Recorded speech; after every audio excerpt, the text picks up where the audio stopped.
Welcome back to Lap of the World. I'm Richard, and if you're new to the channel, generally what we do here are road trips and racetracks. And indeed, we have taken a road trip to a racetrack as part of NSXPO 2019. So I come to you right now standing in the paddock of the Summit Main circuit, one of the several circuits in the Summit Point Motorsports Park complex. And over my shoulder, you can see a gaggle of NC1 NSXs, including a couple of Pikes Peak race cars that have been out here circulating very quickly. But what we are doing out here today is revisiting an old video that I made that it generated a lot of conversation and got a lot of attention, but also I think stirred up a little bit of controversy. And I'll own my part in that. What we're talking about are these guys, the brake cooling ducts or scoops, which I drew into question the effectiveness of these things on a stock vehicle that still had its air conditioning condensers, just based on an airflow test that I did in my garage under sort of kind of semi-controlled circumstances, but in I call it a quasi-scientific setup there. But yeah, so I mean that drew up, I think it created more questions than it answered, and I drew a little bit of heat for my test methodology being not true to reality. So that's what I'm going to do today. I figure I have 2 days at a racetrack and a ton of sessions to play with, so let's throw at least one of these on the car and see what happens. All right, so here's what we're going to do. We're going to take one of the scoops, and we're going to install it on one corner of the car. Now, last time I put this forth to a couple people, and some question the safety of doing so. So really what I'm going to do is I'm going to burn a session effectively just to accomplish this task and answer your questions. These are the sacrifices I make. So I'm going to put a scoop on one corner of the car. Then I'm going to go out and I'm going to run some conservative laps. I'm not going to really put super stress on the braking system, just in case there is something, just in case that does create a temperature difference from one side to the other, and any braking balance that would come from that. So I'm going to go out, one scoop on, run a few laps, conservative pace, come into the pits. Then Liz, or somebody else I can rope into it, is going to take a laser temperature gun and take the temperature of the rotor on both sides. So if there is any measurable difference in that temperature, it should be purely because one side has a scoop on it and the other side doesn't. So why am I not just running a session with the scoops on and then taking them off and running another session? Well, I would have to perfectly duplicate the braking conditions in a basically HPDE group with traffic and other cars, and in addition to that, the sessions are kind of spaced out, so the ambient conditions are constantly changing as well. And that's a ton of variables that I really can't account for. If I do it all in the same session, then they're being put under identical stress for identical number of laps and the identical traffic. So any difference, again, from one side to the other should be purely because of the existence or lack of a brake scoop. Let's go run some laps and see what happens.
All right, well, there you go, folks. The numbers do not lie.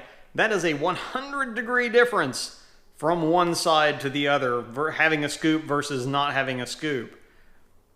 That's significant, one might say, so I'm just going to take the novel approach for this day and age and admit that I was openly wrong on the internet.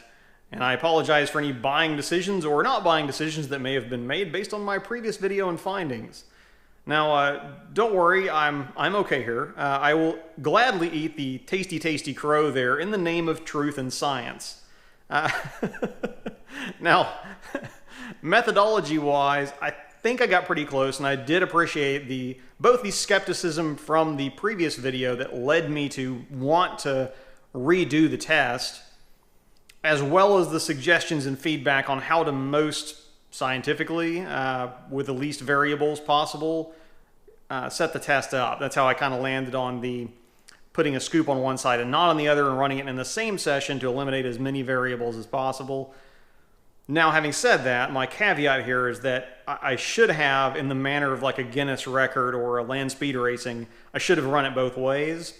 So I had the scoop on the driver's side and not on the passenger side. Really, to be 100%, I should have then used another session, put the scoop on the passenger side and left it off the driver's side, done approximately the same thing and measured the delta there. That would have, I think, given me the most thorough possible results. But having said that, given the significance of the temperature difference from one side to the other, I think we can put this one to bed. The brake scoops do actually work.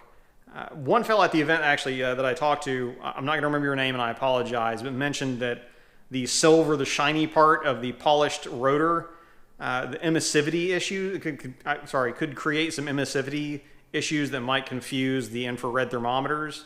But given we measured both the rotor and the caliper, and my calipers are quite brown and not reflective, I don't think that actually was a factor in this case. So I'm comfortable with those results, saying those are probably accurate. And there was probably not any mechanical or equipment issue going on there as far as the difference in the measurement. Granted, Liz also measured the scooped side a few moments after the non-scooped side, so that could have given it a little bit of additional time to cool off. But again, given the significance of the difference, I don't think it's going to be, it wouldn't have cooled off 100 degrees in the couple of seconds it took her to walk around the car there.